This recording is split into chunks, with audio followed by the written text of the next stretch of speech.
Olá, meus amigos e minhas amigas. Ontem à noite, mais um ataque sério aconteceu em Odessa, na Ucrânia. A Rússia voltou a bombardear a cidade. Segundo informações locais, um prédio foi atingido, uma pessoa perdeu a vida, 10 ficaram feridas e milhares de pessoas estão agora sem aquecimento, justamente no início do inverno. A situação é realmente difícil de imaginar aqui nos trópicos, mas realmente deve ser tensa.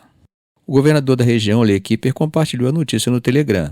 Segundo ele, um prédio de vários andares foi severamente danificado, houve incêndios em alguns apartamentos e cerca de 30 carros foram destruídos. E, para piorar, a tubulação principal de aquecimento também foi atingida. Isso fez com que mais de 40 mil pessoas ficassem sem calefação, incluindo até uma maternidade. O prefeito de Odessa, Hennady Trukhanov, informou que os engenheiros trabalharam durante a madrugada para restabelecer o sistema o mais rápido possível. Agora, como deve ter atuado as defesas aéreas ucranianas? Bom, eles disseram que conseguiram derrubar 25 dos 29 drones enviados pela Rússia e interceptaram um dos mísseis guiados. Odessa acaba sendo um alvo preferencial para a Rússia por uma questão estratégica. Atacar a cidade para os russos é, na verdade, dificultar o acesso da Ucrânia ao Mar Negro e isso, é claro, contribui para sufocar a economia do país.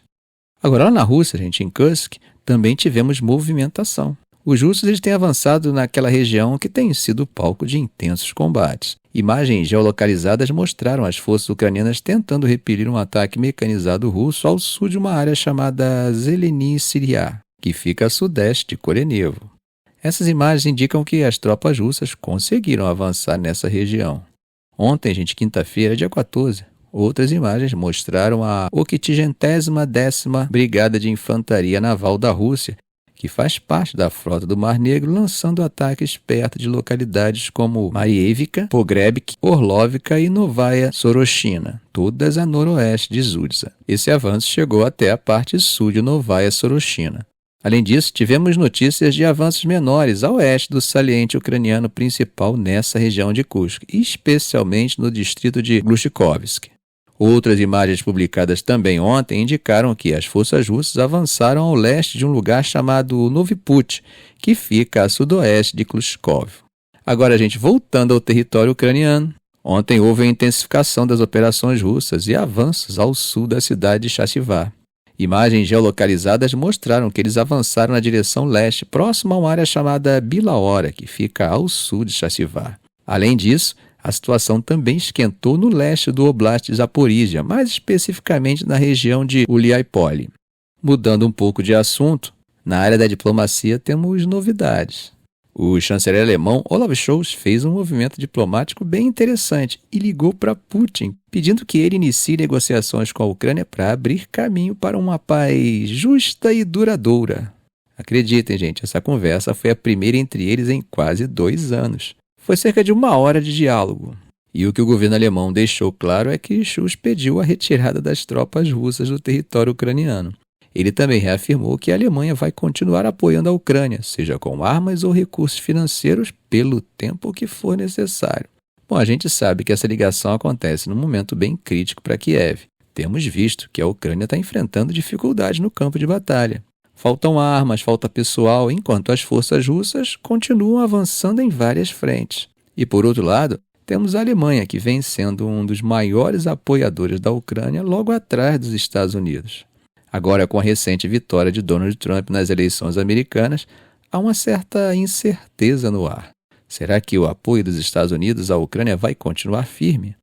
Bom, vamos entender, ou ao menos tentar entender, o que teria levado Scholz a ligar para Putin?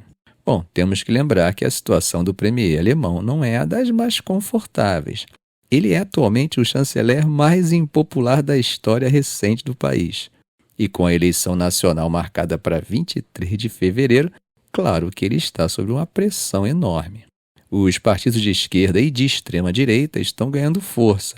E apesar de ideologias diferentes, os dois criticam o apoio que a Alemanha tem dado à Ucrânia. Ou seja, Scholz precisa equilibrar essas pressões internas enquanto tenta manter uma posição firme no apoio a Kiev. E tem mais um detalhe importante. Antes de ligar para Putin, Scholz conversou com Zelensky e prometeu que o manteria informado sobre o resultado da conversa com o líder russo. Não sei se vocês sabem, mas Zelensky não gostou nada dessa conversa e falou isso claramente, dizendo que seria prejudicial à Ucrânia. Mas Schulz eu acho que resolveu não dar ouvidos ao presidente ucraniano. Apesar do discurso, gente, claro que o premier alemão não está acreditando em uma vitória rápida. Quando eu digo vitória rápida, a vitória antes das eleições, ainda mais com a chegada de Trump ao poder nos Estados Unidos. Os avanços russos e os ataques constantes ao território ucraniano vêm passando uma mensagem meio pessimista. Apesar de todas as sanções e esforços combinados dos aliados, a Rússia, nos últimos tempos, tem intensificado seus ataques e está tentando romper as linhas de defesa da Ucrânia, que já estão bem abaladas. Gente, às vezes nós esquecemos, mas estamos falando de um conflito que já vai completar 34 meses, ou seja, quase 3 anos de guerra. E agora a Rússia está com vantagem em termos de tropas e equipamentos, enquanto a Europa tenta desesperadamente aumentar sua produção de armamentos para continuar apoiando a Ucrânia. Trump acabou de vencer a eleição nos Estados Unidos e já prometeu que, assim que assumir o cargo, vai encerrar essa guerra em 24 horas. Embora pouco se sabe como ele pretende fazer isso, né? Mas isso tem deixado os líderes europeus de cabelo em pé, se é que você me entende.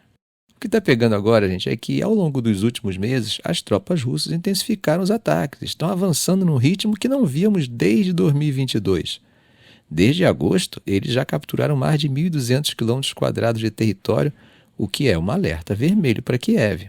E olha, isso não é uma opinião enviesada, tá? As próprias autoridades ucranianas têm reconhecido que suas defesas estão desmoronando em alguns pontos.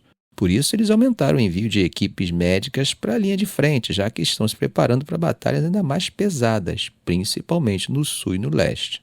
Para vocês terem uma ideia, como comentamos em nosso vídeo anterior, ontem mesmo as tropas russas conseguiram avançar até Kupiansk, uma cidade no leste da região de Kharkiv que tem um peso simbólico enorme.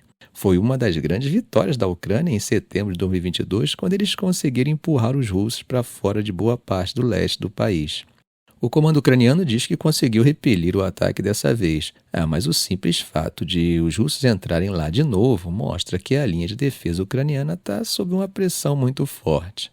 Agora, com tudo isso acontecendo, a União Europeia está numa situação complicada. Porque se o Trump realmente cortar o apoio militar dos Estados Unidos, que ele já deu a entender que pode fazer, como é que a Europa vai conseguir continuar sustentando a Ucrânia sozinha? Lá em Bruxelas, os líderes europeus estão tentando se preparar para o caso dele pressionar por negociações de paz imediatas. O problema é que se Putin sentir que está ganhando terreno e tiver a sensação de que está perto da vitória, ele tem poucos motivos para fazer qualquer tipo de negociação antes de consolidar seus objetivos finais. E é aqui que entra o comentário de William Jackson, um analista do Capital Economics, que disse que, sem o apoio dos Estados Unidos, a Ucrânia pode até tentar continuar lutando com o aumento do apoio europeu. Mas a verdade é que, sem os recursos militares americanos, a Rússia pode acabar conseguindo forçar a Ucrânia a negociar em condições nada favoráveis para Kiev. Agora talvez faça mais sentido para você o porquê, de repente, o principal apoiador da Ucrânia na Europa, a Alemanha, resolve conversar com a Rússia. Ele deve estar tentando entender como a Rússia está conseguindo driblar as sanções impostas pelo Ocidente, porque, mesmo com todas as restrições, Moscou ainda está conseguindo financiar sua máquina de guerra. Bom, o que está acontecendo é o seguinte, gente. Depois que a União Europeia e os países do G7 proibiram empresas ocidentais de fornecer navios e outros serviços para o transporte de petróleo russo, a não ser que o preço desse petróleo fosse vendido abaixo de um certo valor estipulado pelos europeus, né? A Rússia deu um jeito de criar sua própria frota. Hoje eles têm uma espécie de frota fantasma com mais de 600 navios. Bom, são embarcações muitas vezes antigas, o que é pior, sem seguro adequado. Isso representa um perigo tanto para a segurança marítima quanto para o meio ambiente. No entanto, gente, estamos falando de guerra, né? E em guerra há prioridades. Diante desse cenário, o Parlamento Europeu adotou recentemente uma resolução pedindo medidas mais rigorosas para cortar esse fluxo de dinheiro que ainda está ajudando o governo russo. Eles estão preocupados porque, apesar das sanções, essa linha de vida financeira continua ativa e Moscou parece ter investido pesado, gastado bilhões de euros para montar essa frota paralela. E é aqui que entra em cena a Procuradoria Europeia, liderada pela Kövesi. Ela está dizendo que o escritório do Procurador Público Europeu é a melhor ferramenta para lidar com esses casos, especialmente porque o contrabando e a evasão de sanções acontecem em vários países ao mesmo tempo. Segundo ela, seria muito mais eficiente se esse órgão pudesse assumir mais responsabilidade sobre essas investigações. Só que, para isso acontecer, seria necessário mudar algumas leis da União Europeia, o que, como vocês sabem, não é algo que acontece da noite para o dia. Covese explicou que o escritório da Procuradoria já está atuando em casos de contrabando e que ampliar seus poderes seria a forma mais rápida de agir contra quem está burlando essas sanções.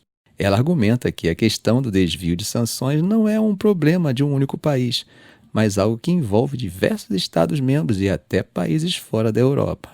Então, para ela, seria muito mais eficaz se o escritório da Procuradoria tivesse a competência necessária para investigar e processar esses crimes com mais agilidade. Bom, gente, a sensação que eu tenho é que não importa o que seja feito, haverá sempre uma alternativa russa para driblar os zagueiros do Ocidente. E agora, com Trump e seu protecionismo, as coisas ficam mais complicadas ainda para fazer valer essas sanções. Ficamos por aqui. Se esse vídeo foi útil a você, faça um comentário, compartilhe em suas redes sociais, dê um like. E é claro, se ainda não for inscrito, inscreva-se no canal e ative o sininho para não perder os próximos vídeos. Ok, gente? Um grande abraço do professor Arão Alves.